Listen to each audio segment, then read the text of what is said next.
Mustafa Kedao. I'm a journalist in the Gambia. I have a platform called The Republic. Thank you. The Republic. The Republic, yes.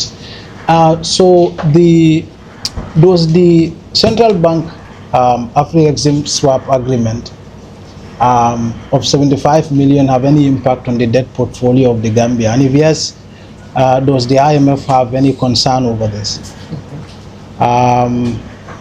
And also, I mean, how does the IMF see the level of the depreciation of the dollar and the claim inflation at single digit?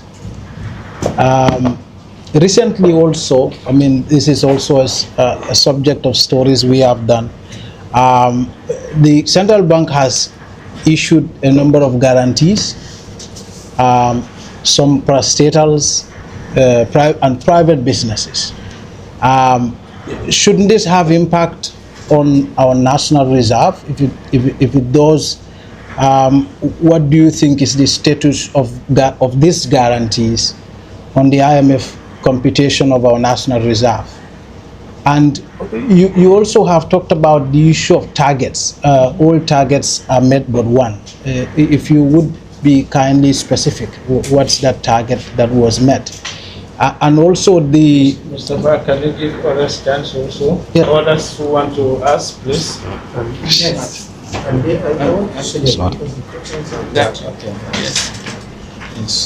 Thank you so much. Let me maybe start from the back.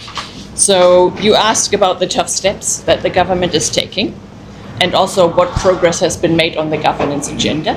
So I can assure you, including in the tough steps, the strict expenditure control that the government committed to, apart from stepped up efforts to mobilize resources. As we mentioned, I think the effort has been substantial. We've seen a lot of results already this year, but the government also committed to persist with these reforms and build on the strong results that we've already seen.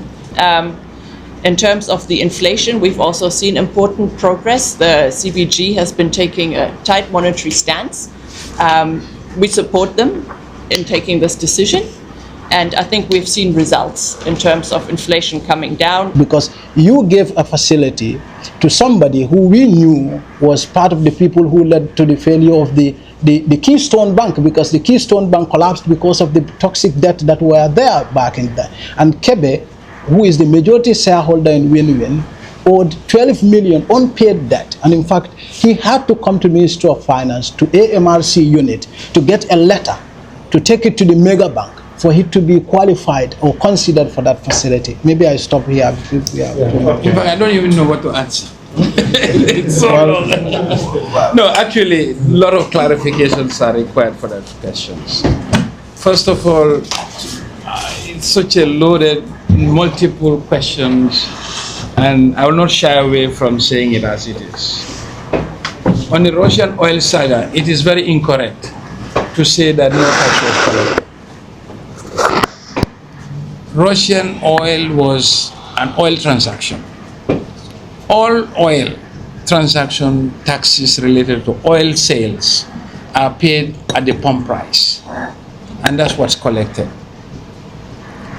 What you could have said was missing was the perhaps corporation tax related to it. But these were offshore international traders and were not registered to do business in the ordinary course of business in country. In taxation wise, they call it domicile status. They were not domiciled in the Gambia. You can still do business in the Gambia. If you are not domiciled, tax laws don't apply to you. That's what you determine tax residency status. I hope I'll go back to my tax lectures just to let you know. When you say the fact that a stranger come to country and do business does not make him tax liable. He is only liable to tax if he fulfill the residency and domicile status. And for your information, international traders were not registered in the Gambia and as such are not resident, are no domicile in the Gambia.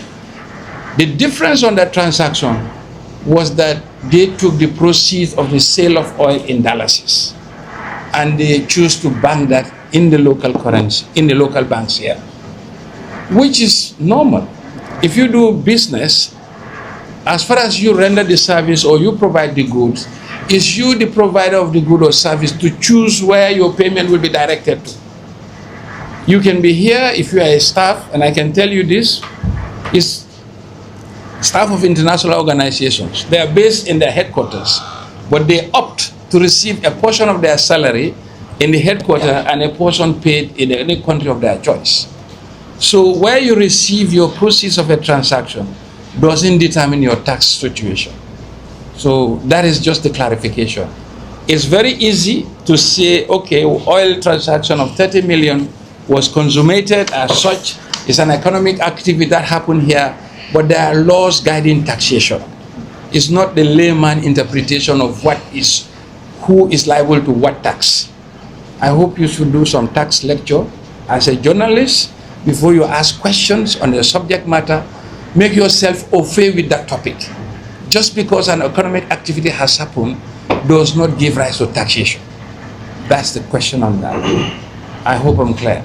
And the CG is here. You can consult your tax experts for further briefing on this. So when the government sat and the parliamentary committee the response was government, and the parliamentary inquiry itself says the allegations alleged were not established. We were reading from the report of the parliamentary inquiry. So what the report and the findings of the committee was, in the process, certain regulatory steps were missed. And these were mainly principally related to transaction relating to the Dalasi receipt of the cash. What happened was, this trader happened to choose to receive the proceeds in dollars, unlike all other traders who would have insisted on being paid in dollars. And at the material time, the challenge was accessibility to dollars. So this is in a nutshell what I can say about the Russian oil. And you can check the tax laws of the Gambia, offer yourself with the tax situation. And I think the CG was also asked by the parliamentary question, and this was the same response. Unless you want to have your perception imposed on a discipline which has its own guiding laws. That is the answer on that. Coming to the, what is it called, Quebec, what win-win transaction. Let me make another point of clarification. I went to debunk what you said on Kerfati, because you wrote the story without even having access to the very MOU which formed the basis of the transaction. And in that story, you allege government gave a guarantee without a compensation. The MOU, for your information, has a profit sharing scheme. The partner was supposed to get 70% of the net profit, and 30% of the net profit would have accrued to government.